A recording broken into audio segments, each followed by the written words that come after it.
네, 김영환입니다. 같이 말씀 묵상하겠습니다. 우리는 종종 현실에서 벌어지는 일을 보죠. 그런데 그게 전부인 양 해석하고 생각합니다.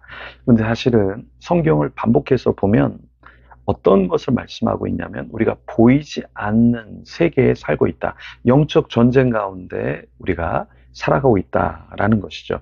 다니엘서 10장은 바로 이 보이지 않는 세계에서 어떤 일이 벌어지고 있는가 그것을 다니엘에게 보여주시고 우리에게도 역시 우리가 오늘 살아가는 이 시대에 눈에 보이는 것만 따라서는 안 된다라는 것을 말씀해주고 있습니다. 하나님은 다니엘에게 놀라운 계시를 주시기 전에 먼저 두 가지를 요청하시죠. 그게 뭐냐면 기도와 금식이었습니다. 그냥 세상 사람들이 먹고 사는 것처럼 그냥 먹고 사는 것이 아니라 기도해라. 그리고 금식해라. 그리고 영적으로 깨어있는 가운데 하나님을 예배하며 섬기라 라는 것이죠. 요즘에 저는 개인적으로 아침을 먹지 않고 있는데요. 그냥 제 건강을 위해서 사실 먹지 않는 건데요. 먹지 않으면서 사실은 더 말씀이나 또 경건 생활을 더 할 수 있어서 너무나 좋습니다. 그러니까 기도할 수 있고 또 말씀을 나눌 수 있고 찬양을 할 수 있는 이 축복, 이 영적인 축복을 우리가 놓쳐서는 안 되겠습니다. 때로는 우리가 하나님께서 이렇게 우리에게 좋은 자리를 주셨음에도 그것을 알지 못하고 그냥 나의 삶이니까, 내 시간이니까, 나를 위해서만 다 쓰는데요. 사실 그게 참 좋아 보이지만 영적으로 나중에는 무너져 있는 자신을 보게 되고 시대적인 흐름을 보지 못하면서 한탄할 수 있습니다. 다니엘은 오늘 기도하는 가운데서 어떤 것을 받게 되죠? 1절 말씀에 보면 바사왕 고레스 제3년에 한 일이 벨드사살이라 이름한 다니엘에게 나타났는데 그 일이 참되니 곧 큰 전쟁에 관한 것이라. 다니엘이 그 일을 분명히 알았고 그 환상을 깨달으니라. 자, 다니엘이 기도하는 가운데 하나님 앞에 환상을 보고 또 깨닫게 되는 축복을 누리게 되죠.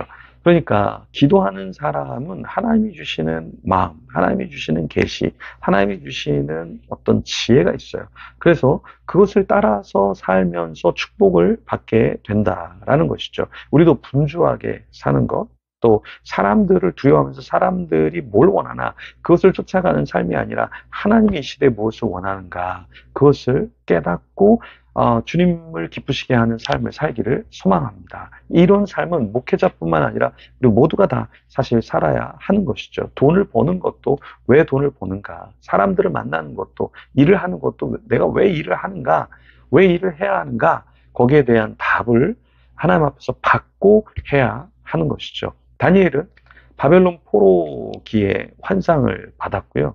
그리고 나중에 이제 고레스 왕의 귀한 명령이 선포되는 상황에서 예루살렘 회복의 완성을 바라보며 금식하며 기도했죠. 다니엘은 역사적 해방을 목격하게 되지만 단순히 민족주의적인 해방이 아니라 하나님의 언약, 하나님의 나라가 펼쳐지는 것, 그것을 위해서 더 애를 썼던 것이죠. 그래서 10장 3절에 보면 새 이래 동안 좋은 떡을 먹지 아니하며 기름도 바르지 아니하였다. 이 말씀이 나오는데요. 여기에 좋은 떡이라는 것은 무엇이냐면 히브리어로 오노겔이라는 건데요. 이것은 맛있는 것을 말하지만 사실은 자기를 부인하는 금식의 구체적인 실천. 그러니까 좋은 떡인데 그 좋은 떡을 먹지 않는다라는 것은 자신을 두르고 하나님께서 무엇을 원하시는가, 이 시대에 하나님께서 어떤 것을 내게 원하시는가, 그것을 살펴보기 위해서 금식하면서 절제하면서 나갔다라는 것이죠. 예, 이런 것이 바로 경건한 삶의 모습이다라는 것입니다. 그러니까 세상 사람들이 즐기는 술, 담배, 쾌락을 다 쫓으면서 하나님의 환상을 보고 해석을 얻을 수는 없죠. 이런 다니엘이기 때문에 10장 5절 6절에 보면 그때 내가 눈을 들어 바라본즉 그의 얼굴은 번갯빛 같고 그의 말소리는 무리의 소리 같더라. 어떻게 이렇게 하나님 앞에서 놀라운 것을 경험할 수 있었을까요? 그것은 다니엘이 금식하고 기도하는 가운데 하나님 앞에 나아갔기 때문에 하나님의 영광의 자리에 섰고 그리고 하나님의 계시, 그 뜻을 받게 되었다라는 것입니다. 다니엘이 본 존재는 사실 요한계시록 1장에도 등장하는 인자 같은 이라고 묘사되어 있는 부분인데요. 그러니까 어떤 신적인 존재를 봤다라는 것이죠. 그리고 이 영광 앞에서 10장 8절과 9절에 얼굴빛이 변하여 힘을 잃고 어떻게 됐습니까? 기절했죠. 8절과 9절 말씀에 보면 그러므로 나만 홀로 있어서 이 큰 환상을 볼 때 내 몸에 힘이 빠졌고 나의 아름다운 빛이 변하여 썩은 듯하였고 나의 힘이 다 없어졌으나 내가 그의 음성을 들었는데 그의 음성을 들을 때 내가 얼굴을 땅에 대고 깊이 잠들었느니라. 자, 하나님의 영광 앞에 인간이 얼마나 무력하게 쓰러져 있고 잠들어 있는 이 장면, 우리가 이것을 볼 때 우리도 하나님 앞에 나아갈 때 그 하나님의 전능하심 앞에서 우리가 설 수 없는 존재임을 알면서 하루하루 두려움 가운데 우리가 살아가야겠죠. 자, 12절 말씀에 보면 그가 내게 이르되 다니엘아 두려워하지 말라. 내가 깨달으려 하여 내 하나님 앞에 스스로 겸비하게 하기로 결심하던 첫날부터 내 말이 응답받았으므로 내가 내 말로 말미암아 왔느니라. 자, 엄청난 계시를 받게 되는데요. 뭐라고 말씀합니까? 두려워하지 마라. 그리고 너가 깨달으려고 겸비했던 거, 결심하던 첫날부터 내 말이 응답받았으므로 내가 내 말로 말미암아 왔느니라.